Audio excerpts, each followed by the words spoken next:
এই বাংলাদেশকে যদি আপনি সত্যির শান্তির বাংলাদেশ বানাইতে চান, এই ৫৬,০০০ বর্গ মাইলে যদি আল্লাহর শান্তি প্রতিষ্ঠিত করতে চান, তাহলে লেনিন কার্ল মার্কসের গণতন্ত্র দিয়া, মানুষের তৈরি করা তন্ত্র মন্ত্র দিয়া, ডক্টর কামালের তৈরি করা সংবিধান দিয়া এই সমাজের শান্তি প্রতিষ্ঠিত হবে না। এই জমিনের শান্তি প্রতিষ্ঠিত করতে হলে আল্লাহর পাঠানো সংবিধান চালু করা লাগবে। অনেকে ঝোঁকে তালে বলে ফেলেছেন দুর্নীতির আলো ঘরে ঘরে জ্বালো। বাংলাদেশে দুর্নীতি দমন কমিশন আছে না নাই? এরপরে দুর্নীতি কমেছে নাকি ডিজিটাল কাজে বেড়ে চলেছে। দিন যত করার ছিল দুর্নীতির পাল্লা তত ভারী হচ্ছিল। কথা বলেন ঠিক কিনা? আমরা চাই আমাদের প্রিয় মাতৃ বাংলাদেশ দুর্নীতি মুক্ত আল্লাহ কবুল করুন, চিল্লা বলুন আমিন। আমরা চাই আমাদের বাংলাদেশ মাদক মুক্ত আল্লাহ কবুল করুন, চিল্লা বলুন আমিন। আমরা চাই আমাদের বাংলাদেশ যৌতুক মুক্ত আল্লাহ কবুল করুন, চিল্লা বলুন আমিন। সম্মানিত ভাইরা, আমার ভূমিকায় লম্বা কথা নয়, সরাসরি মূল আলোচনায় প্রবেশ করতে চাই। রাত অনেক হইছে, একটু কোরআনের মহাব্বতে ঘন্টাখানিক সময় আমারে কি দেয়া যাবে? সবাই কথা বলে না, একটু আওয়াজ দিয়ে সহযোগিতা করেন। আমি করবো আওয়াজ, আপনারা দেবেন আওয়াজ, জবাব দিন। ঠিক ঠিক আলোচনা হবে কমপ্লিট, শ্রোতাদের স্পিরিটে বারে বক্তার হিট আলোচনা হবে জায়গা মতো ফিট। আগে বলতাম কিছু আজ প্যান্ডেলে, কিছু আজ অ্যাঙ্গেলে, এখন আর অ্যাঙ্গেলে না, যা বলবো সব ডাইরেক্ট। অ্যাঙ্গেলে বলার দিন শেষ, ডাইরেক্ট বলার বাংলাদেশ। কথা বলেন ঠিক কি না? আগে মহিলা মানুষ প্রধানমন্ত্রী ছিল, কিছু কইলেই মন খারাপ করতো, অভিমান করতো, রাগ করতো। এখন পুরুষ হইছে প্রধানমন্ত্রী, আর কি রাগ করার দিন আছে? হ্যাঁ, সরকার দলীয় যিনি প্রধান তিনিও পুরুষ, বিরোধী দলীয় নেতার যিনি প্রধান তিনিও পুরুষ। যেদিকে যায় এখন পুরুষ, স্পিকারও পুরুষ। কথা কয় না? আর আগে যেদিকে তাকান প্রধানমন্ত্রী মহিলা, কি বলেন?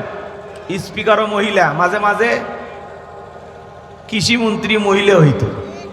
কি বলেন? এরকম দুর্দিন বাংলাদেশের মানুষের যায় নাই, আল্লাহ সুদিন ফিরাইছে। রাগ করতেছেন আপনারা? এখন পুরুষ হইছে, ৩৫ বছর পরে বাংলাদেশে পুরুষ প্রধানমন্ত্রী। মারহাবা কন। এই জন্য পরিবেশ পরিস্থিতি যেমনই হোক, আমরা কোরআন এবং সুন্নাহর আলোকে হক কথা বলবো। আমরা কোনো বাতিলের চোখ রাঙানিকে ভয় পাই না। কথা বলেন ঠিক কিনা? আমরা মুসলমান, আমরা আল্লাহর গোলাম। কথা বলেন ঠিক কিনা? এই জন্য মুসলমানের আওয়াজ আসতে না জোরে। আমরা মুসলমান কা পুরুষের জাতি নই, আমরা বীরের জাতি। কথা বলেন ঠিক কিনা? এই জন্য কোরআন এবং সুন্নাহর মহাব্বতে যারা এসেছেন, রাত্রি ১টা পর্যন্ত থাকতে পারবেন তো ইনশাআল্লাহ? কারা কারা থাকবেন না দুই হাত তুলে দেখান তো দেখি। মাশাআল্লাহ, চালাক আছে। যারা যারা থাকতে রাজি দুই হাত তুলে বলেন ইনশাআল্লাহ। আর একটু জোরে বলুন ইনশাআল্লাহ। হাত নামান। আমি জানি ১ ঘন্টা ১০-১৫ মিনিটে আপনাদের কিছু হবে না। যদি কোরআনের মহাব্বতে আপনারা থাকেন, রাতের ১টাই বাজুক আর ১:৩০ ২টা যা বাজে বাজুক, ওটা দেখার বিষয় নাই। আলোচনার গতিতে চলবে যদি আপনারা থাকেন। আর আমি যদি দেখি আপনারা ওঠা বসা করতেছেন, তা আপনাদের আগে আমি ছেড়ে দেব। কথা বোঝেন নাই? কারণ আসতে একটু এলোমেলো হইল, তাই না? অনেক নেতাকর্মীরা আসছিল, ওনারা একটু কথা বলছে না, বলে একটু সময় এলোমেলো হয়ে গেল। তো যাই হোক, ওনারা আসছে আবার দিছে, আমরা কথা বলে তো নিয়ে যাব। ওনারা কথাও বলছে, দিয়েও গেছে, তো ওনাদেরকে একটু সুযোগ করে দেওয়া লাগে, তাই না ভাই? তো যাই হোক, চলুন আমরা আলোচনা শুরু করি। আর কোনো ভূমিকা নাই, ডাইরেক্ট আলোচনা। কোরআনের মহাব্বতে হাত তুলে ওয়াদা দিয়েছেন, ওয়াদা ঠিক রাখবেন তো ইনশাআল্লাহ? আমি জানি নাটোরের জমিনের মানুষ, আপনারা যারা আমার সামনে বসে কথা শুনতেছেন, আমার বিশ্বাস নাটোরের জমিনে কোনো মুনাফিকের জায়গা হবে না। কথা বলেন ঠিক কিনা? আমার বিশ্বাস আমার সামনে যারা বসে আছে তারা জিন্দা শাহজালাল। কথা বলেন ঠিক কিনা? আপনারা যে নির্ভেজাল মুমিন, এটা প্রমাণ দেওয়া লাগবে, প্রতিশ্রুতি ঠিক রাখা লাগবে। রাখবেন তো ইনশাআল্লাহ? চলুন, লিখেছেন তাফসিরুল কোরআন মাহফিল, আলোচনা তাফসির ভিত্তিক হওয়া দরকার আছে না? আমার পূর্বে যিনি বক্তা, তিনি আলোচনা করলেন, কি বললেন শেষে? যে আল্লামা সাইদি হুজুরকে আমরা হারিয়েছি। আমি যেন সাইদি হুজুরের উত্তরসূরি হতে পারি, এটা মাওলানা রুহুল আমিন জিহাদি সাহেবের কথা ছিল না? কথা বলেন। তার মানে উনি কেন হতে চাচ্ছেন? কারণ আল্লামা সাইদি হুজুর কোরআনের তাফসির করতেন। বাংলাদেশের তাফসির কোরআনের পাখি বলে সারা বাংলাদেশ নয়, পুরো পৃথিবীর মানুষের মন জয় করেছেন। কথা বলে ঠিক কিনা? শুধু কোরআনের তাফসির করার কারণে। তা আমার কোনো জ্ঞান নাই, জ্ঞান দেওয়ার মালিক কে? ক্বালু সুবহানাকা লা ইলমা লানা ইল্লা মা আল্লামতানা ইন্নাকা আনতাল আলিমুল হাকীম। বলুন সুবহানাল্লাহ। আল্লাহর কাছে দয়া করুণা ভিক্ষা চেয়ে আমি আপনাদের সামনে তাফসীর করতে পারবো কিনা জানি না, তবে তাফসীর করার চেষ্টা করব ইনশাআল্লাহ। আমি কথা বলবো পবিত্র কোরআনুল কারীমের ৩১ নম্বর সূরা। সূরাটির নাম লোকমান। জোরে বলেন কি নাম? লোকমান। মোট আয়াত আছে ৩৪টি, রুকু আছে 4টি। বিশ্বনবীর মক্কার জিন্দেগিতে আল্লাহ রাব্বুল আলামিন এই সূরাটি নাজিল করেছেন। সম্মানিত ভাইরা আমার, আজকে এমন কিছু আলোচনা আমাদের সামনে হওয়া দরকার যেটা আমাদের পারিবারিক জীবনে খুব কাজে লাগবে।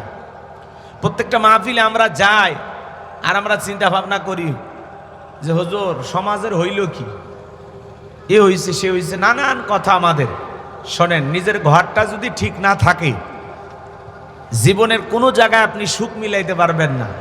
এই জন্য আমাদের পারিবারিক জীবনটা সুন্দর করা দরকার, আছে না নাই? আচ্ছা আপনারা বলেন তো, আপনারা কি আদর্শ বাবা হতে চান? একটু কথা বলা লাগবে। আপনারা কি আদর্শ বাবা হতে চান? আপনার সন্তানকে মানুষের মতো মানুষ হিসেবে গড়ে তুলতে চান? তাহলে আদর্শ বাবা হবেন কিভাবে, সন্তানকে কিভাবে মানুষের মতো মানুষ বানাবেন, আজকের আলোচনার মাধ্যমে হালকা করে হলেও আমি আপনাদেরকে বোঝানোর চেষ্টা করব ইনশাআল্লাহ। সম্মানিত ভাইয়েরা আমার, মনে রাখবেন, ছাগলের পেট থেকে জন্ম নিলে ওটা ছাগলের বাচ্চা, গরুর পেট থেকে জন্ম নিলে ওটা গরুর বাচ্চা, হাতির পেট থেকে জন্ম নিলে ওইটা হাতির বাচ্চা। কিন্তু মানুষের পেট থেকে জন্ম নিলে ওইটা মানুষের বাচ্চা হয় না, ওকে মানুষের মতো মানুষ হিসেবে গড়ে তুলতে হয়। কথা বলেন ঠিক কিনা? আপনি স্কুলে বলেন আর মাদ্রাসায় বলেন, ছোট ছোট বাচ্চাদেরকে আমাদের অভিভাবকেরা যখন ভর্তি করাইতে নিয়ে যায় কি বলে, যে স্যার বা হুজুর আমার ছেলেটারে কি বানাবেন? মানুষ বানাবেন। আমার কথা কি বোঝেন? আমার কথা কি বোঝেন? তাহলে একটু হা বলেন ভাই। ছেলেটারে কি বানাবেন? মানুষ বানাবেন। জন্ম নিলে একটা মানুষ মানুষ হয় না। যারা মানুষ হয়ে মানুষকে বোমা নিক্ষেপ করে পৃথিবীর জমিন থেকে বিদায় করে দিচ্ছে, ওটা মানুষের বাচ্চা না। কথা বলেন। যারা মানুষ হয়ে মানুষকে হত্যা করে টুকরো টুকরো করে বস্তাবন্দি করে নদীতে পানিতে লাশটা ভাসিয়ে দিচ্ছে, এটা মানুষ হতে পারে না। কথা বলেন। যে বাপ হয়ে ছেলেকে হত্যা করতেছে, ছেলে হয়ে বাবাকে হত্যা করতেছে, এটা মানুষ হতে পারে না। কথা বলেন ঠিক কি না? রাগ করতেছেন আমার কথা? এই জন্য মাঝে মাঝে দেখেন এমন ঘটনা আমরা দেখি, যে ঘটনাগুলো দ্বারা আমরা বলি আরে মানুষ হয়ে মানুষকে কেমনে পিটায়। কথা বোঝেন নাই? পাথর দিয়ে মানুষকে চাঁদার জন্য হত্যা করে, আমরা তখন বলি এটা মানুষ না, এটা কি? পশু। আমার শরীফ ওসমান হাদি ভাইয়ের মতো নিরপরাধ মানুষ যখন রাস্তা দিয়ে রিক্সা নিয়ে যায়, তাকে যখন গুলি করে হত্যা করা হয়, যারা হত্যা করে এরা মানুষ নয়, এরা কি? পশু। কথা বলেন ঠিক কি না? এই জন্য মানুষের পেট থেকে জন্ম নিলেই ওইটা মানুষ হয় না। বিতাড়িত মোর্দার শয়তানের কাছ থেকে আল্লাহ পাকের কাছে আশ্রয় প্রার্থনা চাচ্ছি। পরম করুণাময় দয়ালু আল্লাহ তাআলার নামে শুরু করছি। সূরার নাম লোকমান। জোরে বলেন কি নাম? মোট আয়াত আছে ৩৪টি, রুকু আছে 4টি। বিশ্ব নবীর মক্কার জিন্দেগিতে আল্লাহ রাব্বুল আলামিন এই সূরাটি নাজিল করেছেন।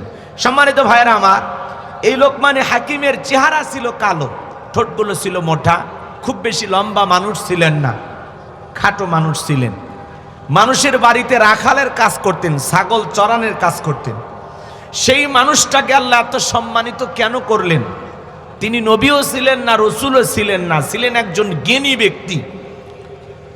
লোকমানে হাকিম চেহারাটা ছিল কালো, অন্তর ছিল ভালো, তার জবানের কথাগুলো আল্লাহ তাআলার দরবারে এতটাই পছন্দ হলো যে আল্লাহ রাব্বুল আলামিন লোকমানে হাকিমের কথাগুলোকে কোট করে কোরআনুল কারীমের ভিতরে তার নামে একটি সূরা নাজিল করলো। বলুন আল্লাহু আকবার।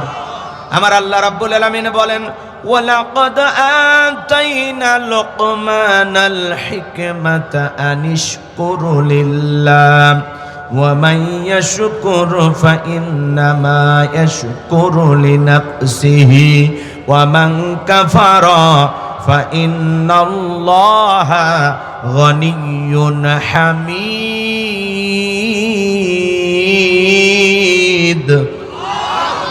আল্লাহ রাব্বুল আলামিন বলেন, আমি লোকমানে হাকিমকে হিকমত দিয়েছিলাম, জ্ঞান দিয়েছিলাম, এলেম দিয়েছিলাম, এলেম আর জ্ঞান দেওয়ার মালিক কে? আমার আল্লাহ রাব্বুল আলামিন বলেন, আমি লোকমানে হাকিমকে এলেম দিয়েছিলাম, জ্ঞান দিয়েছিলাম, হিকমা দান করেছিলাম। লোকমানে হাকিমকে আমি আল্লাহ রাব্বুল আলামিন বলেছিলাম, লোকমান তুমি আমার শুকরিয়া আদায় করো। লোকমানে হাকিম আল্লাহ তাআলার শুকরিয়া আদায় করেছিলেন। আমার আল্লাহ ডেকে বলেন, যারা শুকরিয়া আদায় করে এতে তাদের নিজেদের লাভ, সে নিজের জন্যই শুকরিয়া আদায় করে। আর যারা শুকরিয়া আদায় করে না তাদের জেনে রাখা উচিত আমি আল্লাহ অমুখাপেক্ষী, আমি আল্লাহ নিজেই প্রশংসিত। বলুন সুবহানাল্লাহ। লোকমানে হাকিম আল্লাহ তাআলার শুকরিয়া আদায় করার কারণে, কৃতজ্ঞতা আদায় করার কারণে আল্লাহ তাআলা তাকে পৃথিবীবাসীর সামনে স্মরণীয় করে রেখে দিয়েছেন। লোকমানে হাকিম আল্লাহ তাআলার প্রশংসা আদায় করার কারণে লোকমানে হাকিমের সম্মান মর্যাদা কমেছে না বেড়েছে? জোরে বলেন, কমেছে না বেড়েছে? তাহলে লোকমানে হাকিম আল্লাহ তাআলার প্রশংসা আদায় করার কারণে আল্লাহ রাব্বুল আলামিন কিয়ামত পর্যন্ত লোকমানে হাকিমকে, একটা রাখাল মানুষকে, কালো মানুষটাকে স্মরণীয় করে রেখে দিলেন। সে আল্লাহর প্রশংসা আমাদেরও আদায় করার দরকার আছে না নাই? জোরে বলেন, দরকার আছে না নাই? আমার ভাইয়েরা, প্রশংসা আদায় করলে আমাদের নিজেদের লাভ, প্রশংসা আদায় না করলে আমাদের নিজেদের লস। তাম পৃথিবীর মানুষগুলো যদি একত্রিত হয়ে আল্লাহকে আল্লাহ বলে ডাক দেয়, আমার আল্লাহর সম্মান মর্যাদা বাড়ে না। আবার তাম পৃথিবীর মানুষগুলো যদি একত্রিত হয়ে আল্লাহকে আল্লাহ বলে না ডাক দেয়, আমার আল্লাহর সম্মান মর্যাদা কমে না। আপনি ডাকলেও আমার আল্লাহ আল্লাহ, না ডাকলেও আমার আল্লাহ আল্লাহ। 5 বছর পরে ভোট দিয়া নির্বাচন করে আল্লাহ হয় না, কথা বলুন ঠিক কিনা? তার মানে কি বুঝলেন? শুকরিয়া আদায় করলে কার লাভ? আবার কয় আল্লাহর লাভ, নিজেদের লাভ। লাভ ক্ষতি যা সব বান্দার, আল্লাহর কোনো লাভও নাই, ক্ষতিও নাই। কথা বলেন। আয়াতের শেষে আল্লাহ কি বললেন? অমান কাফারা ফাইন্নাল্লাহা গনিয়্যুন হামিদ। আমার আল্লাহ অমুখাপেক্ষী, তিনি কারো মুখাপেক্ষী নন। আল্লাহুস সামাদ, তিনি কারো মুখাপেক্ষী নন। তাম পৃথিবীর সব মানুষ তার মুখাপেক্ষী। গনিয়্যুন হামিদ, তিনি নিজেই প্রশংসিত। আপনার প্রশংসা করার জন্য আল্লাহর দিন থেকে নাই। কথা কয় না? কথা কয়। আপনি প্রশংসা করবেন এই আশায় আল্লাহর দিন থেকে নাই, বৈশা নাই। আল্লাহ নিজেই প্রশংসিত, নিজেই প্রশংসিত। সুবহানাল্লাহ। তাহলে প্রশংসা আদায় করলে বান্দার লাভ, আল্লাহর কোনো লাভ নাই। প্রশংসা আদায় না করলে বান্দার লস, আল্লাহর কোনো লস নাই। কথাকে আমি বুঝাইতে পারলাম? প্রশংসা আদায় করলে আপনি আল্লাহর কৃতজ্ঞ বান্দা হবেন, না প্রশংসা আদায় করলে আপনি আল্লাহর অকৃতজ্ঞ বান্দা হবেন। কি হুজুর কথা ঠিক আছে?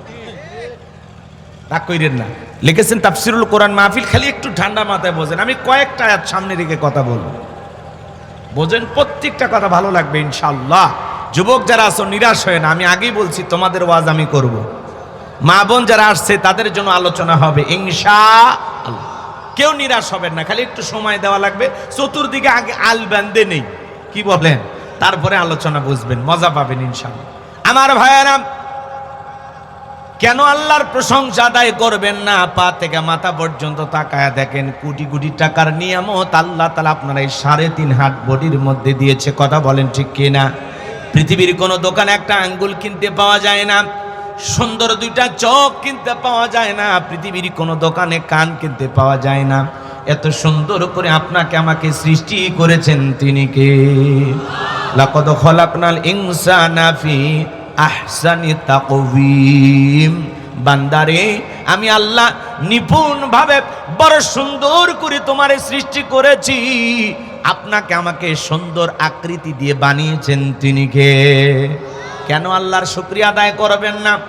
আমার ভাইয়েরা, এই পৃথিবীর জমিনে তাকায় দেখেন, কত মানুষ 2টা পা নাই, কত মানুষের 2টা হাত নাই, কত মানুষ চোখে দেখতে পারে না, কত মানুষ বলতে পারে না, কত মানুষ কানে শুনতে পারে না। পৃথিবীর জমিনে তাকায় দেখেন, আল্লাহ কাউকে নারী বানাইছে, কাউকে পুরুষ বানাইছে, কাউকে নারীও না পুরুষও না, হিজরা বানাইছে, 3য় লিঙ্গের মানুষ বানাইছে। আল্লাহ চাইলে কি আপনাকে আমাকে হিজরা বানাইতে পারতো না? কেন আল্লাহর প্রশংসা আদায় করবেন না? কেন আল্লাহর শুকরিয়া আদায় করবেন না? গভীর মনোযোগ দিয়ে কথাগুলো শুনে যান। পারস্যের কবি শেখ সাদি রহমতুল্লাহ আলাই, পায়ের মধ্যে একজোড়া স্যান্ডেল নাই, মনটা বড় খারাপ। আমি পারস্যের এত বড় কবি আর আমার পায়ে একজোড়া জুতা নাই। পথ চলতে চলতে তাকায় দেখেন আল্লাহর এমন একজন বান্দা বৈশা আছে যার দুইটা পা নাই। শেখ সাদি রহমতুল্লাহ আল্লাহ সিজদায় লুটিয়ে পড়লেন, চোখের পানি ছেড়ে দিয়ে কাঁদলেন আর ডেকে বলে, আল্লাহ আমার পায়ে জুতা নাই, আমি মন খারাপ করেছি, কিন্তু এই জমিনের মধ্যে তোমার এমনও বান্দা আছে যার দুটা পায় নাই, জুতা পায়ে দিবে কোথায়? তার চাইতে তুমি আমারে ভালো রাখছো। এই কথা বলে শেখ সাদি রহমতুল্লাহ আল্লাহ সিজদায় লুটিয়ে পড়ে মালিকের দরবারে শুকরিয়া আদায় করলেন। বলুন আল্লাহু আকবার। কেন আল্লাহর প্রশংসা আদায় করবেন না? ও নাটোরের মুসলমান ভাইয়েরা, কুড়িগ্রাম জেলায় একবার ওয়াজ করতে গেছিলাম। আমার আগে যিনি বক্তা ছিল অন্ধ হাফেজ সাহেব, একসাথে খাওয়া দাওয়া করতেছিলাম, হঠাৎ করে বিদ্যুৎ চলে গেল। আমি বললাম, ভাই তাড়াতাড়ি আলোর ব্যবস্থা করেন, প্লেটে অনেক খাবার আছে, সমস্যা হতে পারে। অন্ধ হাফেজ সাহেব আমার হাতটা ধরে বলে, হুজুর আজ 52 বছর হয়ে গেল আমার চোখে কোনো আলো নাই। যে মা আমার জন্ম দিয়েছে মাটা দেখতে কেমন আমি জানি না, আমার বাবাটা দেখতে কেমন আমি জানি না। ও হুজুর, বড় হওয়ার পরে আমি বিবাহ করেছি, আমার স্ত্রীর চেহারাটা কেমন আমি জানি না। আল্লাহ অনেকগুলো সন্তান আমাকে দিয়েছে, ছেলেগুলোর চেহারা কেমন আমি জানি না, মেয়েগুলোর চেহারা কেমন আমি জানি না। ও হুজুর, তারপরে আমার মন খারাপ নাই। এই পৃথিবীর জমিনে আল্লাহ আমারে কেমন করে বানাইছে আমি জানি না, আল্লাহর আসমান জমিনটা দেখতে কেমন আমি জানি না, তারপরে আমি আল্লাহ তাআলার উপরে মন খারাপ করি নাই। কিয়ামতের ময়দানে যেদিন আল্লাহ তাআলা আমার চোখের আলো ফেরাইয়া দিবি, ওই দিন যেন সর্বপ্রথম আমি আমার চোখ দিয়ে আমার মালিক আল্লাহকে দেখতে পাই। বলুন সুবহানাল্লাহ। একটা অন্ধ ব্যক্তির সান্ত্বনাটা কোথায়? কি চমৎকার উপমা তার জীবনে। আর আল্লাহ দুইটা চোখ দিছে, দেখেও কোরআন পড়তে পারি না, আছে না নাই ভাই? আচ্ছা, অন্ধ মানুষ কোরআনের হাফিজ, কি সৌভাগ্যবান। কষ্ট হচ্ছে মনে হয় আপনাদের? এই পৃথিবীর জমিনে দেখেন কত মানুষ হাত পা সব ঠিক আছে, শুধু জবান দিয়ে কথা বলতে পারে না, আমরা তাকে বোবা বলি, আছে না নাই? আপনি আমি যে কথা বলি, কথা বলার শক্তি দিয়েছেন কে? আর রহমান আল্লামাল কোরআন খলাকল ইনসান আল্লামাহুল বায়ান। যে আল্লাহ রাব্বুল আলামিন আপনাকে আমাকে সৃষ্টি করেছেন, সে আল্লাহ রাব্বুল আলামিন আপনাকে আমাকে কথা বলার শক্তি দিয়েছেন। কেন আল্লাহ তাআলার প্রশংসা আদায় করবেন না? এই পৃথিবীর জমিনে যেদিন আপনি জন্মগ্রহণ করেছিলেন, মায়ের পেট থেকে আসার সময় আমাদের পরনে কি কোনো কাপড় ছিল? আজকে দেহের ভিতরে হাজার হাজার টাকা দামের কাপড় কে দিয়েছে? কে? মায়ের পেট থেকে যেদিন দুনিয়ার জমিনে আসছিলেন, টাকার বান্ডি নিয়ে আসছিলেন, কথা বলেন, জমির দলিল নিয়ে আসছিলেন। তাহলে আজকে আপনি লক্ষ লক্ষ টাকার মালিক, জায়গা জমির মালিক, আপনাকে সম্পদ দিয়েছেন তিনি কে? কেন আল্লাহর শুকরিয়া আদায় করবেন না? আপনার একটা হাপুনিয়া বাজারে ছোটখাটো দোকান আছে, নাটোর শহরে ছোটখাটো দোকান আছে, আলহামদুলিল্লাহ। আপনি রিক্সা চালান, ভ্যান চালান, আলহামদুলিল্লাহ। আপনাদের এলাকার কেন এক ভাই মালয়েশিয়া, সৌদি আরব প্রবাসী, আলহামদুলিল্লাহ। আল্লাহ আপনাকে জীবনে যতটুকু দিয়েছেন ততটুকু পেয়ে শুকরিয়া আদায় করতে হবে কার? কত মানুষ তাকা দেখেন রেল স্টেশনের মধ্যে পইরা আছে, মাথার তলে দেওয়ার মতো বালুস না, ইট মাথার তলে দিয়ে ঘুমাইতেছে। আল্লাহ ওই মানুষের চাইতে কি আপনারে ভালো রাখে নাই? কথা বলা লাগবে ভাই। তাহলে কেন আল্লাহর শুকরিয়া আদায় করবেন না? কত মানুষ ফুটপাতে পড়ে আছে, ডাস্টবিনে পড়ে আছে, অবজ্ঞা অবহেলায়, দেখার মতো কেউ নাই। আমরা তো শিশু। ওই যে ছেলেটির দিকে তাকায় দেখলেন না, ছোট্ট একটা মেয়ে, নাম কি বলতে পারেন না? ফাইজা, কি জানো না? এই ফাইজা নামের ছোট্ট একটা মেয়ে রাস্তার মধ্যে ফুল বিক্রি করে। চিন্তা করেন বাজান, ছোট্ট একটা মেয়ে ফুল বিক্রি করে, ছোট্ট একটা মেয়ে ফুল বিক্রি করে। এই ছেলেটির ছোট্ট মেয়েটা পথ শিশু, ফুলের মতোই চেহারাটা বড় সুন্দর। মানুষ অবজ্ঞা অবহেলা করে, এই মেয়েটা লালন পালন কার কাছে হবে? দুনিয়ার জমিনে আপন বলতে তেমন কেউ নাই।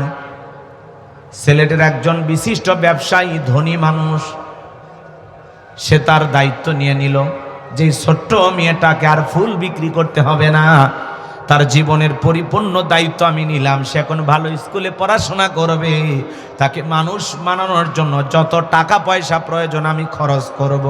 মারহাবা কর। এরকম হাজার হাজার পথ শিশু আছে যাদের মা নাই, বাবা নাই, দেখার মতো পৃথিবীতে কেউ নাই। কে তাদের দায়িত্ব নেবে? কয়জনের ভাগ্যই বাই মেয়েটার মতো সুন্দর হয়। এ বাজান, আল্লাহ চাইলে কি ওই পথের মধ্যে আপনাকে আমাকে ফেলায় রাখতে পারতো না? আল্লাহ চাইলে কি রেল স্টেশনে শয়ে রাখতে পারতো না? কত মানুষ রাস্তার মধ্যে দাঁড়িয়ে ভিক্ষা করে। ওই ভাঙ্গা প্লেটটা কি আপনার আমার হাতেও থাকতে পারে কিনা? জোরে বলেন, পারে কিনা?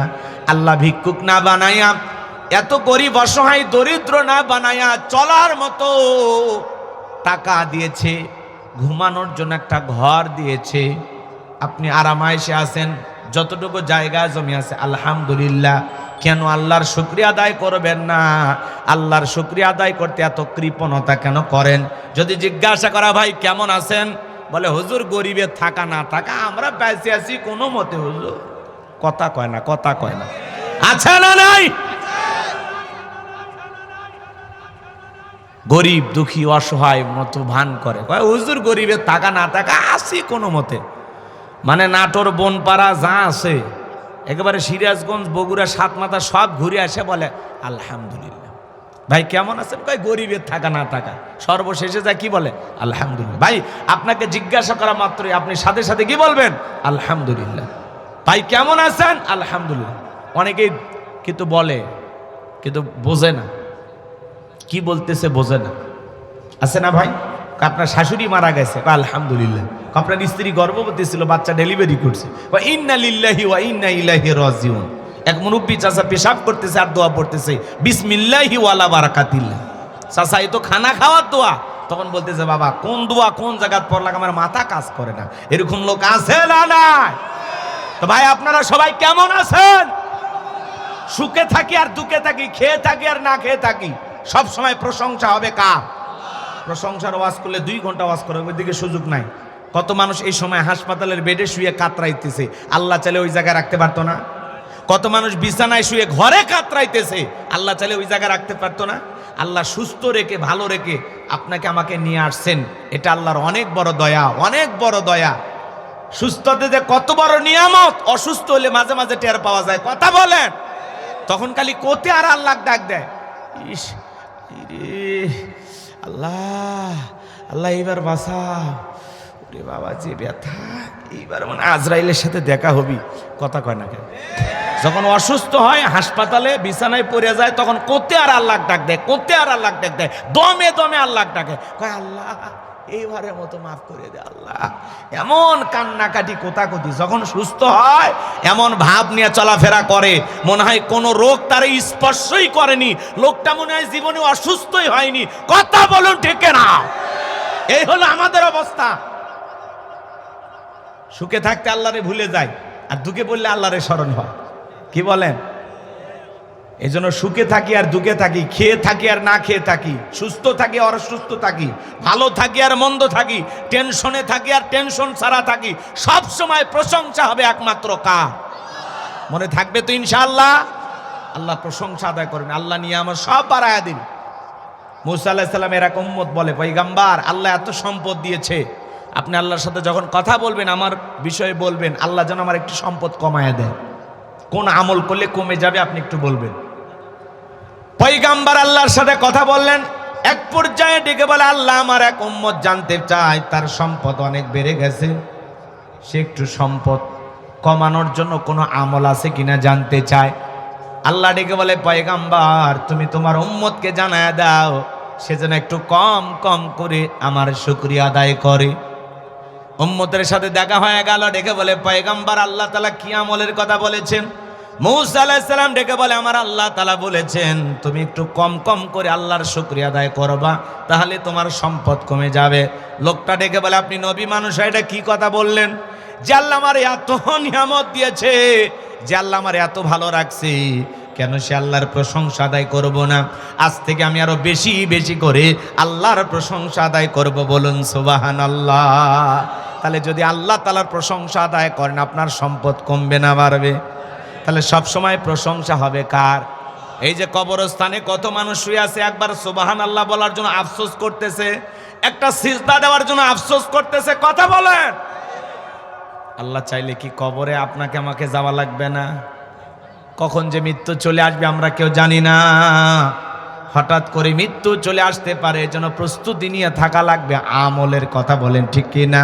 চলুন না সামনের দিকে যাই, লম্বা করব না। তাহলে সুখে থাকি দুঃখে থাকি প্রশংসা হবে একমাত্র কার? আমার ভাই লোকমানে হাকিম শুধু মাঠে ময়দানে ওয়াজ নসিহত করতেন এমনটা নয়, ঘরের মধ্যে তার কলিজার টুকরা সন্তানদেরকে একত্রিত করে লোকমানে হাকিম ওয়াজ করতেছেন। আমার আল্লাহ তাআলা সেই কথা বলেন, ওয়া ইয ক্বালা লুকমানু লিবনিহি ওয়া হুয়া ইয়াইযুহু ইয়া বুনাইয়া লা তুশরিক বিল্লাহ ইন্নাশ শিরকা লা যুলমুন আযীম। আল্লাহ রাব্বুল আলামিন বলেন, স্মরণ করো লোকমানে হাকিমের কথা, যখন লোকমানে হাকিম তার কলিজার টুকরা সন্তানদেরকে একত্রিত করে বলতেছেন, ইয়া বুনাইয়া, হে আমার বৎস, আমার কলিজার টুকরা সন্তান, হে আমার হৃদয়ের স্পন্দন। সন্তানকে কিভাবে ডাকবেন আল্লাহর কোরআন আপনাকে শিখাচ্ছে। আল্লাহু আকবার বলেন, আদর করে ডাকতে হবে। হে আমার আব্বা জান, হে আমার কলিজার টুকরা সন্তান, হে আমার হৃদয়ের স্পন্দন, হে আমার নয়নের পুতুনি। আল্লাহু আকবার বলেন। আর আমরা ডাক দে, বলটু এদিকে আয়। সন্তানের নাম রাখছে কি? বল্টু। বল্টু জীবনে শুনছেন কোন মাহফিলে যায় যে এখন আপনাদের সামনে ওয়াজ করবেন হযরত মাওলানা বল্টু সাহেব? এই বল্টুটা জীবনে কিছু হয়? কথা বলেন না কেন ভাই? প্রত্যেকটা বাবা এই জায়গায় উপস্থিত হয়েছেন যাদেরকে আল্লাহ সন্তান দিয়েছেন। বলেন তো আপনার সন্তান আপনার কাছে হক পাবে কয়টি? বলতে পারবেন? কথা বলতে পারবেন?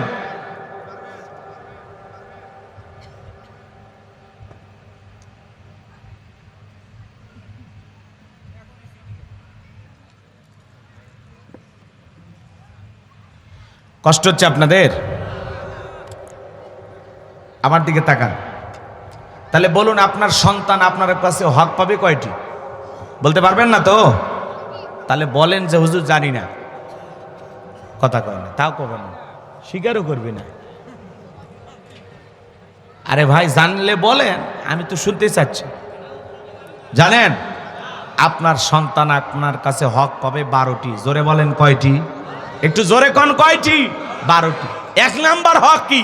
সন্তান জন্মগ্রহণ করার সাথে সাথে সেলফি তুলে ফেসবুকে বাচ্চার ছবি ছাড়া। কি কন? বাবা হইলাম। ওই সন্তানের মামা থাকলে সেও ফেসবুকে পোস্ট করে কয় মামা হইলাম, চাচা থাকলে লেখে চাচ্চু হইলাম। কথা কয় না। যেই মহিলা বাচ্চা ডেলিভারি করছে ও হাসপাতালের ওই বেডে শুয়ে থাকে, বাচ্চারে কোলে নিয়ে একটা সেলফি তুলে ফেসবুকে দিয়ে বলে অনেক কষ্টের পরে মা হওয়ার স্বাদ বুঝলেন। কথা কন, কথা কন, আছে না নাই? তাহলে কি সন্তানের ছবি প্রথমে ফেসবুকে দিলে কবুল হজের সব নাকি কন? হ্যাঁ, প্রথম দায়িত্ব কি? সন্তান জন্মগ্রহণ করার সাথে সাথে ছেলে হোক আর মেয়ে হোক 1 নাম্বার দায়িত্ব কানে আজান দেওয়া। কথা বলে ডেকে না। আর সেলফি তোলার ঠেলায় 3 দিন পরে মনে হয় আজান তো দেওয়াই হয়নি, 3 দিন পরে মনে হয়। কথা কন, আছে না নাই? 1 নাম্বারের দায়িত্ব সন্তানের কানে আজান দেওয়া। 2 নাম্বার হলো তাহনিক করা। কোনো আলেমের কাছে হোক মুরব্বীর কাছে হোক নিয়ে যায় সে মিষ্টি দ্রব্য কোনো কিছু খেয়ে সন্তানের জিহ্বার ভিতরে লাগায় দেবে। কথাকে বোঝেন? সে একটু একটু করে বাচ্চার জিহ্বা তালুর ভিতরে লাগায় দেবে। এর নাম কি? তাহনিক করা। 3 নাম্বার হলো সপ্তম দিনে আকিকা দিয়া সন্তানের একটা সুন্দর নাম রাখা।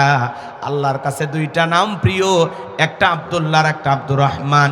যত মানুষ আমাদেরকে ফোন দিয়ে জিজ্ঞাসা করে এই 2টা নাম যখন বলি তখন বলে হুজুর আমার দাদার নাম আব্দুল্লাহ, চাচার নাম আব্দুর রহমান। নামের মধ্যে কেন জানি চাচা আর দাদা দাদা ভাব। এগুলো বয়স্ক নাম চলবে না, আপডেট কিছু বলেন। আমাদের কাছে যখন খুঁজে পায় না তখন সন্তানের নাম রেখে দেয় নাট, বল্টু, স্ক্রুপ, টায়ার, বিদ্যুৎ। কথা কয় না। সন্তানের নাম রাখে এরকম আছে না, বুলেট। সন্তানের নাম রাখছে কি বুলেট। এই যে কয় ডন, ডন নাম রাখছে কি ডন। বাবু এলাকার লোক ধরে খাবো, নানা ধরনের নাম। আমাদের সমাজে এগুলো আছে না নাই? এক এক সন্তানের নাম কি রে ভাই। মেয়ে মানুষের নাম হাসি, খুশি, মায়া, জয়া, পিঙ্কি, চুমকি, সুইটি, বিউটি, শয়তান করে ডিউটি। কি নামের সাইজ, জনি, সনি, রনি, নানান ধরনের নাম আপনাদের এলাকা আছে। বাচ্চাদের নাম খুঁজে পায় না, রাগ করে নাম থুয়ে দেয় মোটু পাতলু। এরকম মা বাবা আছে না না? সন্তানের নাম রাখছে মনা, সোনা, দোনা, টোনা, কথা কয় না গায়ে। এরকম আছে না না? সন্তানের নাম রাখবেন ইসলামিক নাম। ইংল্যান্ডের সবচেয়ে জনপ্রিয় নাম হলো মুহাম্মদ। তাদের ছেলে বাচ্চা হইলেই নাম রাখে কি মুহাম্মদ। রাগ করতেছেন আমার কথা? 4 নাম্বার দায়িত্ব সন্তানকে, ছেলে হোক মেয়ে হোক, দ্বীনি ইলম শিক্ষা দেওয়া, কোরআন সুন্নাহর জ্ঞান শিক্ষা দেওয়া। এভাবে যদি 12টা বলতে যাব ওদিকে আবার 12টা বেজে দেবে। রাগ করতেছেন মনে হয়? লোকমানে হাকিম তার সন্তানকে বলতেছেন, ইয়া বুনাইয়া, হে আমার বৎস, আমার কলিজার টুকরা সন্তান, লা তুশরিক বিল্লাহ, আল্লাহর সাথে কখনো কাউকে শরীক করা যাবে না। ইন্না শিরিকা লা যুলমুন আযীম, এই শিরিক হলো সবচাইতে বড় জুলুম, সবচাইতে বড় অপরাধ। সব পাপের বড় পাপ নাম হলো শিরিক। কথা কয় না, কথা কয় না। ছেলেদেরকে যখন সুন্দর করে বুঝাইতেছেন, আমার কলিজার টুকরা সন্তানেরা, আল্লাহর সাথে কখনো কাউকে শরীক করবা না। একটা ছেলে ডেকে বলে, আব্বা আমারে দিয়ে ওয়াজ নসিহত হবে না, ইমামতি হবে না, আপনি আমারে টাকা দেন, আমি বিজনেস করব, ব্যবসা বাণিজ্য করব। আমার ভাইয়েরা বলেন তো, আলেমের বেটা সবাইকে আলেম হয়? কথা বলা লাগে, কথা বলে, সবাইকে আলেম হয়? আলেমের বেটা আলেম, সবাই আলেম হয় না। আলেমের বেটাও জালেম হয়, হাজিরি বেটাও বাজি হয়, ডাক্তারের বেটাও ডাকাত হয়। কথা বলেন না, আছে না নাই? আবার উল্টোটা হয়ে যায়, ডাকাতের ঘরেও ডাক্তার জন্ম হয়, আবার পাজিরি বেটাও হাজি হয়, জালেমের ঘরেও আলেমের পয়দা হয়। কথা কোন ঠিক কি না? আমার ভাইয়ের, আমি যে কথা বলতে চাচ্ছিলাম, ছেলেটা ডেকে বলে, আব্বা আপনি আমার টাকা দেন, আমি বিজনেস করব, ব্যবসা বাণিজ্য করব। লোকমানে হাকিম ডেকে বলে, সন্তান তোমাকে দেওয়ার মতো টাকা তো আমার কাছে নাই, তবে তুমি বারবার যেহেতু চাইতেছো, আমি আমার এক বন্ধুর কাছে টাকা পয়সা একটা দিবে, বসবাস করে, কিন্তু এই বিশাল রাস্তা পাড়ি দিতে গিয়ে তোমার বড় বিপদ হতে পারে, আমি বাবা হয়ে ছেলেকে বিপদে ফেলতে পারবো না। ছেলে বড় না সরভান্দা, ডেকে বলে, আব্বা আপনি শুধু পথের লোকেশনটা, ঠিকানাটা আমাকে বলে দেন, যেভাবেই হোক আমি পৌঁছাবো। লোকমানে হাকিম ডেকে বলে, সন্তান যেহেতু বারবার তুমি যাইতে চাইতেছো, তাহলে শুনে নাও, বাড়ি থেকে যখন বের হয়ে যাইবা, সর্বপ্রথম সলাতুল হাজত 2 রাকাত নামাজ আদায় করবা। ও আমার সন্তান, বাড়ি থেকে বের হওয়ার সময় 2 রাকাত সলাতুল হাজতের নামাজ আদায় করবা। এরপরে পথ চলতে চলতে বিশাল এক মরুভূমির রাস্তা পাড়ি দিতে গিয়ে দেখবা একটা জঙ্গল দেখা যায়। ওই জঙ্গলের ভিতরে ঝর্ণার পানি পড়তেছে, সেখান থেকে প্রয়োজন মোতাবেক পানি পান করবা। খবরদার পিছনে তাকায় দেখলে কিন্তু দেখবা জঙ্গলটা নাই, ভয় পাওয়ার কোনো কারণ নাই। কিছু কিছু কথা সন্তানকে আগে লোকমানে হাকিম বলে দিলেন, পথের দিক নির্দেশনা দিয়ে দিলেন। এইবার ছেলেটা যখন 2 রাকাত সলাতুল হাজতের নামাজ আদায় করে রওনা করলেন, মরুভূমির বিশাল রাস্তা পাড়ি দিয়ে ক্লান্ত শরীর নিয়ে যখন ঝরনার পানি পান করলেন, প্রয়োজন মোতাবেক পানি নিলেন, সামনে যা পিছনে তাকা দেখার জঙ্গল দেখা যায় না। এইবার পথ চলতে চলতে দেখেন বিশাল একটা গাছ, মনে চাই গাছের ছায়াশ্রয় নেই, কিন্তু বাবা বলেছে খবরদার গাছের ছায়াশ্রয় নিবি না, নিলে তোর বিপদ হবে। গাছের করে একটা মুরব্বী বসে আছে, ডেকে বলে, বাবা এখানে আসো, তোমার কোনো ভয় নাই? ডেকে বলে, না, বাবা বলেছে গাছের ছায়াশ্রয় নিলে বিপদ হবে। এইবার ডেকে বলে, তোমার বাবাকে বলে নাই চলতি পথে যদি মুরব্বীর সাথে দেখা হয়, মুরব্বী যা বলবে তুমি তাই শুনবা? বলে, হ্যাঁ বলেছে। তাহলে ভয়ের কোনো কারণ নাই, তুমি আমার কাছে আসো। লোকমানে হাকিমের সন্তান যখন গাছের আশ্রয় নিলেন, ক্লান্ত শরীর মুহূর্তের মধ্যে ঘুম চলে আসছে। আমার ভাইয়েরা, একটা বিষাক্ত সাপ গাছের গোড়া থেকে বের হয়ে লোকমানে হাকিমের সন্তানটাকে সবল মারছেন। মুরব্বী তাকায় দেখে সত্যি তো ছেলেটার বড় বিপদ হয়ে গেল, বিষাক্ত সাপ ছেলেটারে সবল মারছে, কামড় দিয়েছে। এইবার মুরব্বী কি করলেন? সাপটাকে ধরলেন, লোকমানে হাকিমের সন্তানটাকে বিষমুক্ত করার পরে একটা ধারালো অস্ত্র দিয়ে সাপটাকে 2টা টুকরো করলেন। পিছনের অংশ ফেলা দিয়া মাথার অংশটা লোকমানে হাকিমের সন্তানের ব্যাগের ভেতরে ঢোকায় রাখলেন। এইবার যখন ঘুম থেকে জাগ্রত হয়েছে, ডেকে বলে, বাবা সত্যি তোমার বড় বিপদ হয়েছিল, গাছের গোড়া থেকে একটা সাপ বের হয়ে তোমাকে সবল মেরেছিল, আর ভয়ের কোনো কারণ নাই, আমি তোমাকে বিষমুক্ত করে দিয়েছি। বাবা আগেই বলে দিয়েছে বিপদের আগে আর পরে 2 রাকাত করে সালাতুল হাজতের নামাজ আদায় করবা। এইবার লোকমানে হাকিমের সন্তান নামাজ আদায় করে ডেকে বলে, মুরব্বী ওই জনবসতি এলাকায় গিয়ে বাবার পরিচয় দিলে তারা আমাকে সেই দ্বীপের রাস্তা দেখায় দিবে, আমি ওখানে যেতে চাই। মুরব্বী ডেকে বলে, বাবা তোমার যদি আপত্তি না থাকে আমি তোমার সঙ্গী হতে চাই। বলে, আমার কোনো আপত্তি নাই। এইবার মুরব্বীকে সঙ্গে নিয়ে ওই জনবসতি এলাকায় গিয়ে যখন বাবার পরিচয় দিয়েছেন, আমি লোকমানে হাকিমের ছেলে, সবাই আদর করতে লাগলেন, মোহাব্বত ভালোবাসা দেখাইতে লাগলেন। কেউ থাকার জায়গা দেয়, কেউ খাবার ব্যবস্থা করে দেয়। আদর আর মোহাব্বতে মানুষ মনে হয় মাথায় তুলে নাচতেছে। মারহাবা কোন? বাবার কারণে। কার কারণে? বাবার কারণে। আপনারাই বলুন, আল্লামা সাইদি হুজুরের সন্তান যদি আপনাদের নাটোরে আসে, ভালোবাসা দেবেন কিনা বলেন? বাবার কারণে ছেলেকে মহাব্বত করবেন, কথা বলেন ঠিক কিনা? ডক্টর মিজানুর রহমান আজারি ভাই, তার সন্তান যদি আপনাদের এলাকায় আসে, মহাব্বত করবেন কিনা? কেন কেন? বাবার কারণে, বাবার পরিচয়ের কারণে। আমার কথা কি বোঝেন? আল্লামা মামুনুল হক, তার সন্তান যদি আপনাদের এখানে আসে, মহাব্বত করবেন না? কেন করবেন? বাবার পরিচয়ের কারণে, কথা বলেন ঠিক কিনা?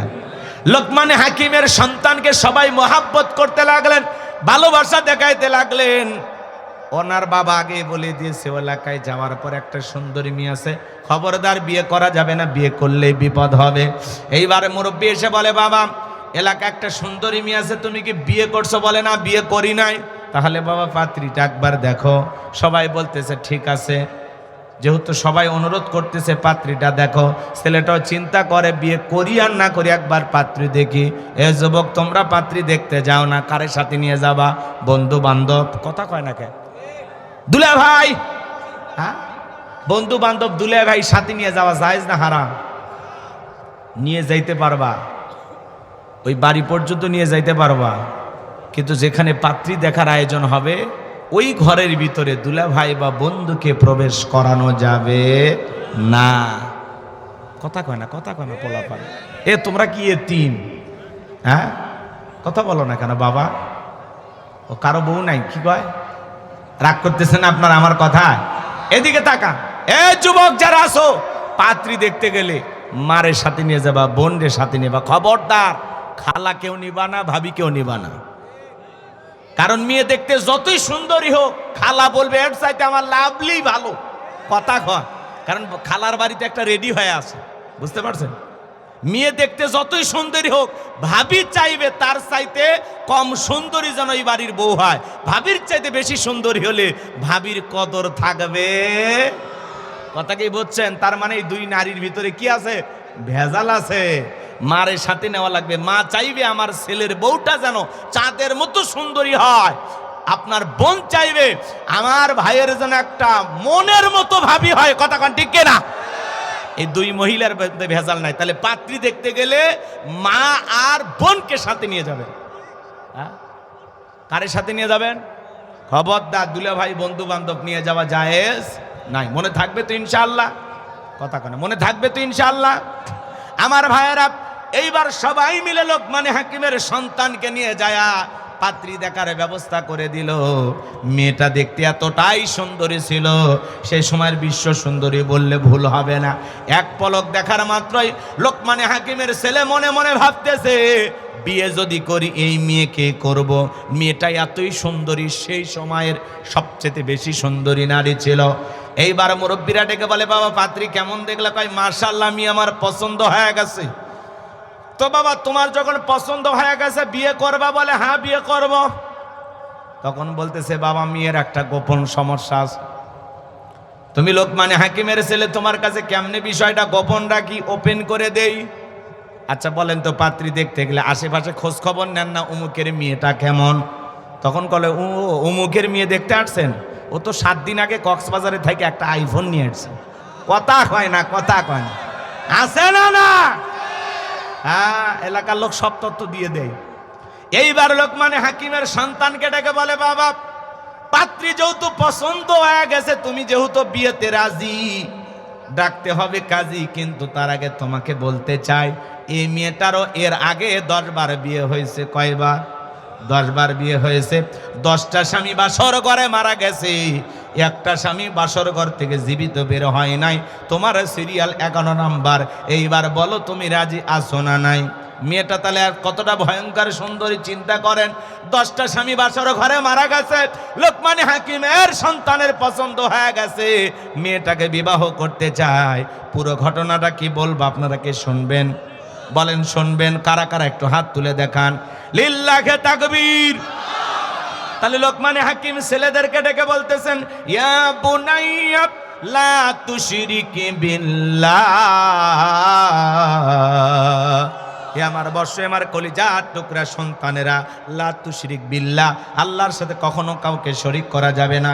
ইন্না শিরিক, এই শিরিক হলো সবচেয়ে বড় জুলুম, সবচেয়ে বড় অপরাধ, সব পাপের বড় পাপ নাম হলো শিরিক।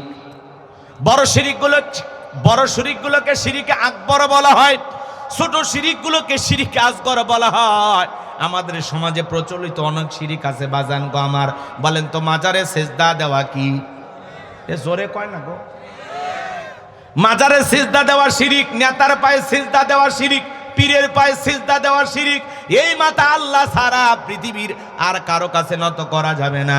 মুসলমানের মাথা মাজারে নত হবে না, মুসলমানের মাথা নত হবে মসজিদে। ইয়্যাকা না'বুদু ওয়া ইয়্যাকা নাস্তাঈন, আমরা তোমার ইবাদত করি, তোমার গোলামি করি, সাহায্য তোমার কাছে চাই। যদি কিছু চাওয়া লাগে পীরের কাছে, মাজারে নাকি আল্লাহর কাছে? আপনি মাজারে যা সিজদা দিয়ে কি চান? হ্যাঁ, আপনি পীরের কাছে সিজদা দিয়ে কি চান? অধিকাংশ মাজারগুলো হয়ে গেছে গাঁজা খাওয়ার নিরাপদ জায়গা। নারী পুরুষ একত্রে হইয়া ডুগি তবলা বাজায় আর গান গায়। কথা বলেন না কেন? কত জায়গায় দেখতেছেন এমনও পীর আছে এক ওয়াক্ত নামাজ নাই, গাঁজা খাইয়া মুজদারি লাল বানাইছে, টর্চ লাইট মেরে মুখ কই খুঁজে পাবে না, বগলে চুল দিয়ে বেরিবারে হয়েছে। আর সুন্দরবনে অবস্থা, বান্দরবনে কি অবস্থা? কথা বলেন, আছে না না? সেগুলো ভণ্ড পীরেরা ডুগি তবলা বাজার গান গায়। কই পানির ভিতরে জ্বললে বাতি, ঝড় বাতাসেও নেবে না, ল্যাংটা বাবার মুরিদ হইলে নামাজ রোজা লাগে না। যে পীর সাহেব বলবে নামাজ রোজা লাগে না, এটা পীর না টাটকা শয়তান? আছে না নাই ভাই? বহু জায়গায় ওরস শরীফের নামে লেখা আছে পবিত্র ওরস শরীফ, সেখানে মহিলা যায় গান গাইতেছে। কি আজে বাজে গান, গানের সাইজ কি? কথা কয় না, কথা কয় না। কয় বেলতলি সোলেমান ল্যাংটা, নাউজবিল্লাহ। খন পীর সাহেব যদি ল্যাংটা থাকে, মুরিদের কি কাপড় থাকে? হ্যাঁ, পীরই যদি ল্যাংটা, মুরিদের তো চামড়াও থাকবে না। আজকে বেহাল দশা। কথা বলেন, ভন্ডা আছে না না? কয় বেলতুলি চলে মান ল্যাংটা, দোহাই ল্যাংটা, দোহাই ল্যাংটা, কাটা কেল্লা, কাটা কেল্লা, কেল্লা করে আল্লাহ আল্লাহ। আছে না না? কি ভন্ড সব বের হয়েছে। নবীর নাম সুলাইমান, একটা সুন্দর নাম নিয়া সুলাইমান শাহ, বেলতুলি সুলাইমান, সে নাকি ল্যাংটা। সেখানে আবার দেখলেন মেলা বসছে, সুলাইমান ল্যাংটার মেলা, নাউজুবিল্লাহ কম। সেখানে গাঁজা খাওয়া হচ্ছে, নারী পুরুষ অবাধে নাচানাচি লাফালাফি করতেছে। এগুলো তো মেলা না, এগুলো কি গাঁজা খাওয়ার আসর। ওরা বলে এগুলো গাঁজা না, এগুলো নাকি সিদ্ধি। আছে না নাই? লালন সার মাজারে যা গাঁজা টানে, বেলতলি সুলাইমান ল্যাংটার মেলায় যায় গাঁজা টানে, বগুড়ার মহস্থানে শেষ বৈশাখে গাঁজা টানে। কথা বলেন, আছে না না? বগুড়া মহস্থানে দেখছেন? কথা কয় না, কথা। বগুড়া মহস্থানে কি খায়? গাঁজা খায়।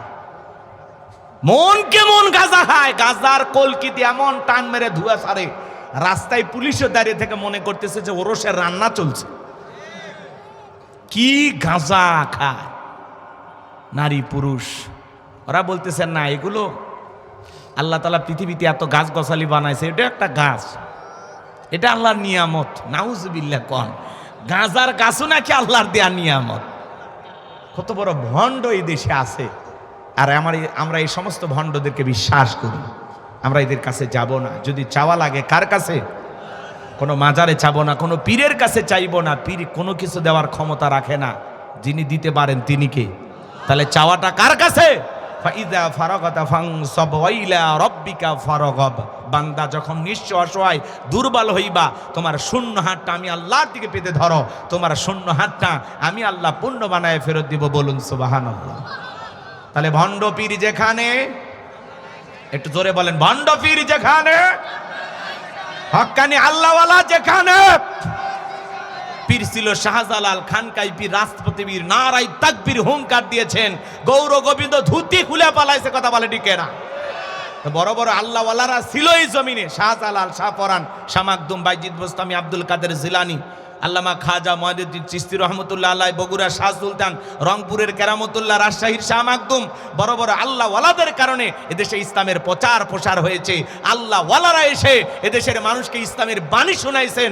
আল্লাহওয়ালা নিঃসন্দেহে ভালো জিনিস। আল্লাহ বলেন ওয়াকুনু মাস সাদিকিন, তোমরা সত্যবাদীদের সঙ্গী হও। সে পীরের পা থেকে মাথা পর্যন্ত নবীর সুন্নাত দিয়ে ঢাকা, যার চেহারার দিকে তাকাইলে আল্লাহর কথা স্মরণ হয়। যে পীর নিজের ইমামতিতে মুরিদদেরকে নিয়ে নামাজ আদায় করে, ওইটা হলো পীর। কথা বলেন ঠিক কিনা? আর যে সমস্ত ভণ্ডরা নারী পুরুষ একত্রে হয়, জিকির করে, ঢুকি তবলা বাজায়, ঢাক ঢোলক বাজায়, এরা কখনো পীর হতে পারে না। এরা টাটকা শয়তান। কথা বলেন ঠিক কিনা? এরা জিকিরের নামে, সামা গাওয়ার নামে ভণ্ডামি গায়। কথা বলেন। কত ভণ্ড বের হয়েছে আপনাদের এলাকা। অবশ্য নাটোরে অবশ্য এরকম মাজার নাই। আরে না, এদিকে ভণ্ড নাই, এদিকেও গান গা, ঢুকি তবলা বাজায়। হ্যাঁ, আহা আস্তাগফিরুল্লাহ। এই সমস্ত লোকদের কাছে যাবেন না, এদের কাছ থেকে দূরে থাকবেন। আল্লাহ হেদায়েত দান করেন। বলতে গেলে অনেক কথা বলা যায়, কষ্ট হচ্ছে নাকি আপনাদের? তাহলে মাজারে সিজদা দেওয়া শিরিক, পীরের পায়ে সিজদা দেওয়া শিরিক, নেতার পায়ে সিজদা দেওয়া শিরিক।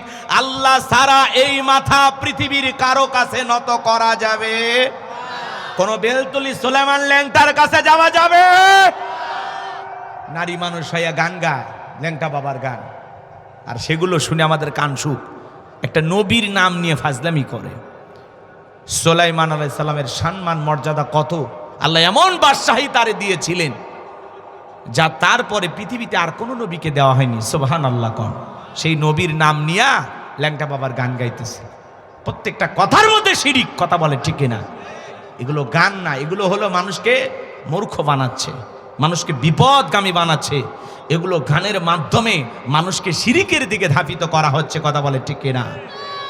ঈমান আর শিরিক এক জায়গায় থাকতে পারে? এক জায়গায় থাকতে পারে? আমার দিকে তাকান বন্ধুগণ আমার। এরপরে শনিবার মঙ্গলবার বিয়ে করা হয় না, এগুলো দিন শুভ না, এগুলো ধারণা করা যাবে না। সন্ধ্যাবেলায় শ্রমিককে টাকা দিতে চায় না ধনী মানুষ। কেন? কয় ধনী যদি আজকে সন্ধ্যাবেলায় শ্রমিককে টাকা দেয়, তাহলে নাকি ধনী কি হয়ে যাবে? গরিব হয়ে যাবে। আছে না নাই? হাত চুলকাইলে নাকি টাকা আসে, ওরে বান্ধেন 3 দিন হাত দুটা খুলে রাখেন, চুলকে চামড়া উঠে যাবে, তবুও টাকা আসবে না। এগুলো ধারণা করা শিরিক। জমজ কলা খালে জমজ বাচ্চা হয় ভালো। যেই মহিলার বাচ্চা হয় না, বাজারে সব জমজ কলা খাওয়ায় দেন, চাও যদি আল্লাহ তাআলা 2-1টা দেয়। আর জমজ কলা খালে যদি জমজ বাচ্চা হয়, 2বারে কষ্ট 1বারে হলো, মাঝখানে সেজারের টাকাটা বেঁচে গেল। কথা বলেন ঠিক না আমার ভাইয়েরা? এরপরে নতুন বউ চা বানাতে গিয়ে কাপটা ভরে বুঝি ভেঙে যায়, কয় অলক্ষণে বউ বাড়িতে আসছে। আছে না নাই?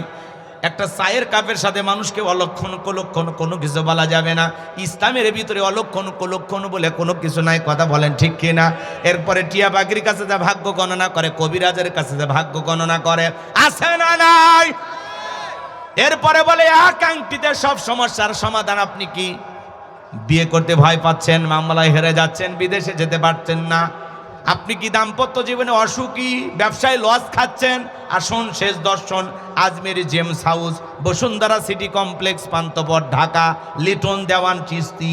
এক আংটিতে যদি এত সমস্যার সমাধান হয়, ওর তো আংটি বিক্রি করে খাওয়ার কথা না। এই হাতে 5টা, এই হাতে 5টা, 10 আঙ্গুলে 10টা আংটি ব্যবহার করে পৃথিবীর সেরা ধনী হয়ে যেত। কথা বলেন ঠিক কি না? এরপরে ছোট বাচ্চার কপালে কালো টিপ দেয়, পায়ে কালো টিপ দেয়। কেন? কয় বদ নজর থেকে বাঁচার জন্য। আছে না নাই? আচ্ছা বলেন তো, বান্দার তকদিরের ভালো মন্দ কার হাতে? ওয়াল কদরিহি শাররিহি মিনাল্লাহি তাআলা ওয়াল বাসি বাদাল মাউত। তাকদীরের ভালো মন্দ আল্লাহর হাতে, কথা বলেন ঠিক কিনা আমার ভাইয়েরা। এরপরে সমাজের ভিতরে অনেক শিরিক আছে বাজান, কয়টা কথা বলবো। হাতের চিরুনি পইরা গেলে কয় মেহমান আসবে, এগুলো ধারণা করে আছে না নাই? আপনাদের এলাকায় এগুলো হয় কি ভাই? আমি যে কথাগুলো বলতেছি কি মিলতেছে? এদিকে তাকান বাজান, সমাজে আরো প্রচলিত শিরিক আছে। নেতাদের পক্ষ থেকে কিছু শিরিকের স্লোগান দেওয়া হয়, কয় ধর্ম যার যার, উৎসব সবার, এরকম একটা হাইব্রিড স্লোগান দেওয়া হয়। মনে রাখবেন, এটা ঈমান ধ্বংস করা স্লোগান। ধর্ম যার, উৎসব তার। কথা বলেন না কেন? আচ্ছা বলেন তো বাজান, আমাদের জুমার নামাজি কি অমুসলিমেরা মাঝে মাঝে হাপুনিয়া বাজারে আসে? দেখছেন কোন অমুসলিম এসে জুমার নামাজ পড়তেছে? দেখছেন? কথা বলা লাগে। এই যে ঈদ গেল কয়েকদিন আগে, অবশ্যই ঈদ উল ফিতরে আসছিল, অনেক অমুসলিম আসে নাই? আসে নাই? আপনার ঈদের নামাজে অমুসলিম আসে নাই, জুমার নামাজে আসে না, অবশ্যই লাইলাতুল কদরের রাত্রিতে আসছিল, লাইলাতুল বরাতে আসছিল। আপনি মরে গেলে জানাজায় আসে। তাহলে আপনার কোন উৎসবে অমুসলিম আসে না, জুমায় আসে না, জানাজায় আসে না, ঈদের নামাজে আসে না। আর তাদের দুর্গা পূজায় আপনি মুসলমান না গেলে আপনার পেটের ভাত হজম হয় না। আপনি মুসলমান হিসাবে বলেন তো, ওদের দুর্গা পূজায় যাওয়া, ওদের মেলায় যাওয়া জায়েজ না হারাম? আমার দিকে তাকান। ওই যে বলে ধর্ম যার যার, উৎসব সবার, এটা কি স্লোগান? কুফরি স্লোগান, ঈমান ধ্বংস করা স্লোগান। ধর্ম যার, উৎসব তার। আমার দিকে তাকান, আমার দিকে তাকান, এদিকে তাকান না, কথা কন, আমার দিকে তাকান। এই যুবক, এদিকে তাকান। আচ্ছা বলো তো, পুকুর যার, মাছ সবার, মানবেন? মানবেন না? ক্ষেত যার, ফসল সবার, কথা কয় না, মানবেন? চাকরি যার, বেতন সবার, বউ যার, হক সবার, মানবেন? মানবেন না? তার মানে কি? পুকুর যার, মাছ তার, ক্ষেত যার, ফসল তার, চাকরি যার, বেতন তার, বউ যার, হক তার, ধর্ম যার, উৎসব তার। ধর্ম যার যার, উৎসব তার তার। হিন্দুদের উৎসব হিন্দুদের কাছে, বৌদ্ধদের উৎসব বৌদ্ধদের কাছে, খ্রিস্টানদের উৎসব খ্রিস্টানদের কাছে, মুসলমানের উৎসব সবার কাছে। আমাদের ধর্মীয় উৎসব পালন করা দেখে অমুসলিমেরা কালেমা পড়ে মুসলমান হতে পারে। যে মুসলমানদের আনুষ্ঠানিকতা এত সুন্দর, এত ভালো দেখে তাদের ভিতরে পরিবর্তন আসতে পারে, হেদায়েত পাইতে পারে, আমাদের দেখে তারা শিখবে। কিন্তু যেখানে দুর্গা পূজায় প্রতিমা বানাইয়া আল্লাহর সাথে ডাইরেক্ট শিরিক করা হচ্ছে, সেখানে কোনো মুসলমান যেতে পারে না। ওখানে যখন তখন আল্লাহর গজব পড়তে পারে। কথা বলে ঠিক কিনা? এই জন্য দুর্গা পূজার মেলায় যাওয়া মুসলমানের জন্য জায়েজ না হারাম? এরপরে এক শ্রেণীর মানুষ দেখবেন বউ বাচ্চা নিয়ে মোটর সাইকেল নিয়ে যাইতেছে, আর কয় হুজুরে হলে ওয়াজ করে, ওগুলো শুনে লাভ আছে? মেয়েটা কান্নাকাটি করতেছে, বউ বাচ্চা কান্নাকাটি করতেছে, তখন কি করে? বউ বাচ্চা সাথে নিয়ে যায় আর গান গায়, মেলায় যাই রে, মেলায় যাই রে। আছে না? না